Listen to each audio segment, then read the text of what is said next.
오늘 기도수첩 5월 5일 정복자의 기도입니다. 성경 말씀은 로마서 16장 3절과 4절인데요. 1절에서 4절까지 같이 보도록 하겠습니다. 로마서 16장 1절에서 4절까지 성경을 찾으셨으면 한 목소리로 읽겠습니다. 내가 겐그레아 교회의 일꾼으로 있는 우리 자매 베베를 너희에게 추천하노니 너희는 주 안에서 성도들의 합당한 예절로 그를 영접하고 무엇이든지 그에게 소용되는 바를 도와줄지니 이는 그가 여러 사람과 나의 보호자가 되었음이라. 너희는 그리스도 예수 안에서 나의 동역자들인 브리스가와 아굴라에게 문안하라. 그들은 내 목숨을 위하여 자기들의 목까지도 내놓았나니 나뿐 아니라 이방인의 모든 교회도 그들에게 감사하느니라. 아멘. 한 절만 더 보기를 원하는데요. 로마서 16장 23절입니다.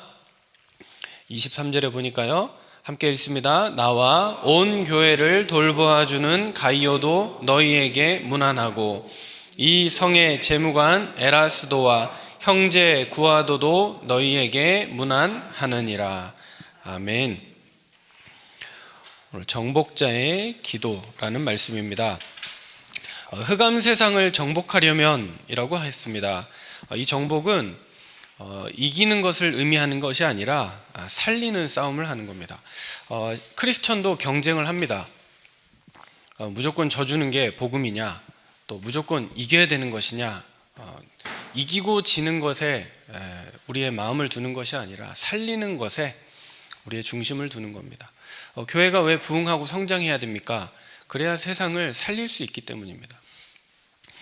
우리가 이 축복을 누리기 위해서 24, 25 영원 누려야 될 비밀이 무엇이냐? 하나님이 주신 하나님의 형상과 그것을 회복하는 것이죠. 그리고 하나님이 주신 생기와 하나님의 축복이 우리 안에 충만히 넘쳐나는 것입니다. 그것이 24, 25 영원의 비밀, 이것이 우리 안에 누려지는 것이고요. 생명과 생기와 축복이 어디로부터 옵니까?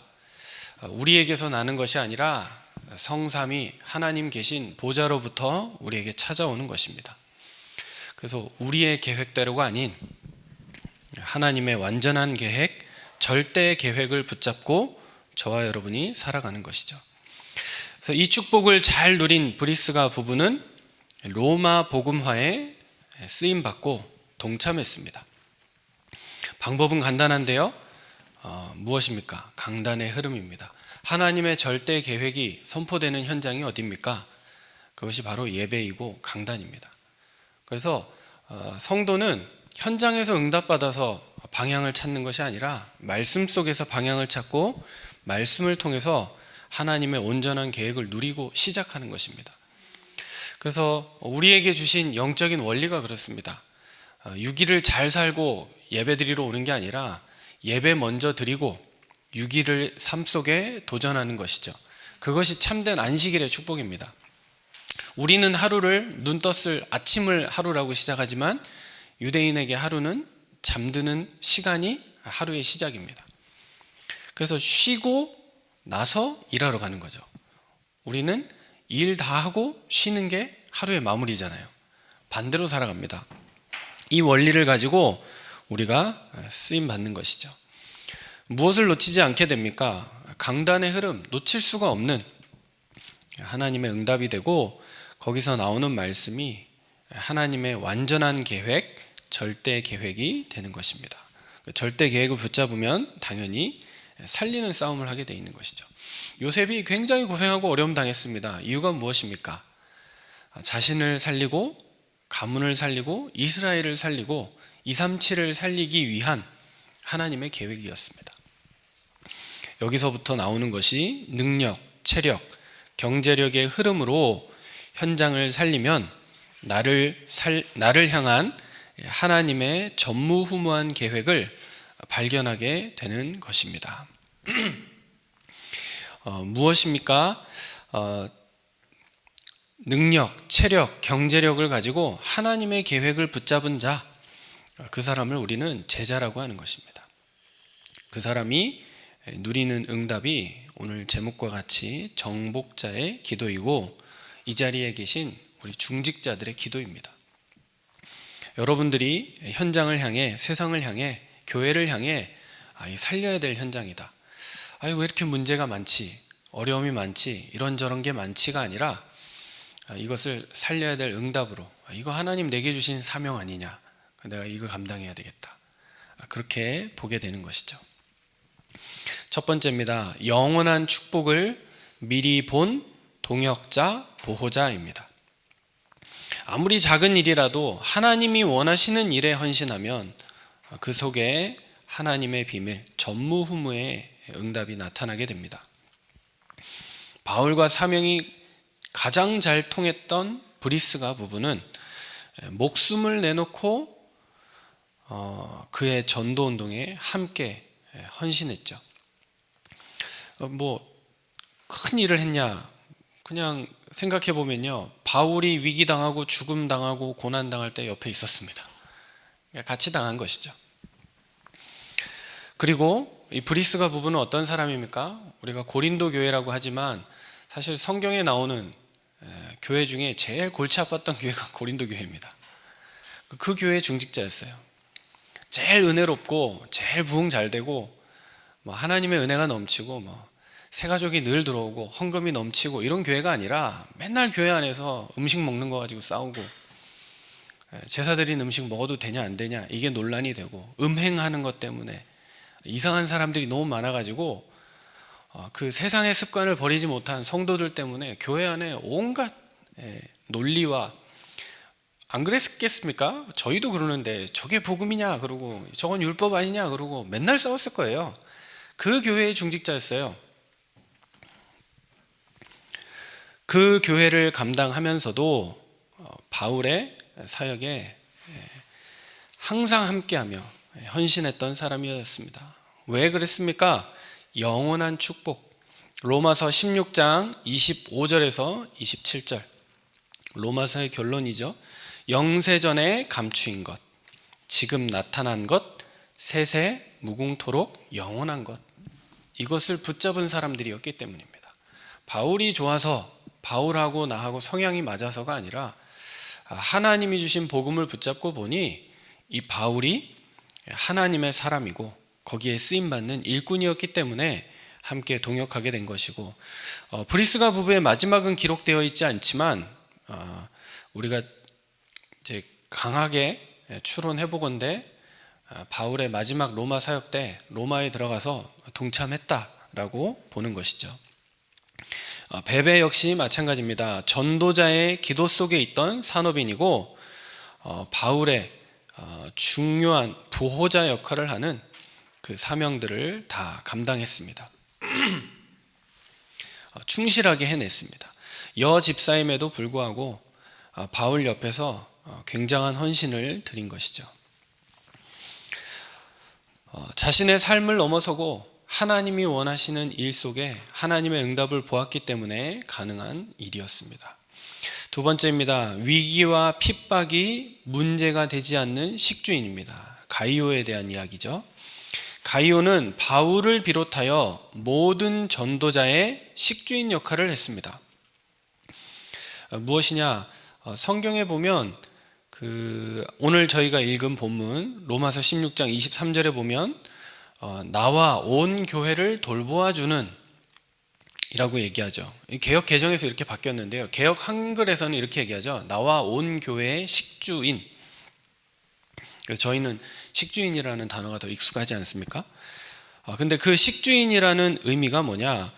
온 교회를 섬기고 교회를 헌신하는 것, 교회에 일어나는 모든 제반의 일, 사람들을 먹이는 것, 그 안에 돌아가는 경제, 모든 것들을 책임지고 담당했던 사람이었고, 당연히 교회들마다 위기가 오고 어려움이 찾아오면 가이오가 자신의 경제로 또 시간과 마음을 들여서 모든 것들을 다스렸던 사람이었습니다.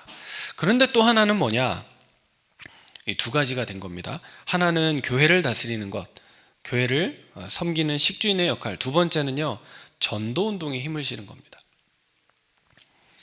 전도자의 모든 경비를 대주고 팀 구성. 아니 목사님, 바울 보고 이렇게 얘기했겠죠. 아니 우리 교회를 키워야지요. 다니면서 저 먼 나라들 사역하는데 뭐 솔직히 잘 모르겠고 동참하기도 힘들고, 지금처럼 뭐 휴대폰이 있어서 사진 찍어서 보내고 예배하는 거 동영상 찍어서 보내면 역사가 많이 일어났구나 확인이 되지만, 그때는 그것도 안 되잖아요. 뭘 하는 거지 도대체?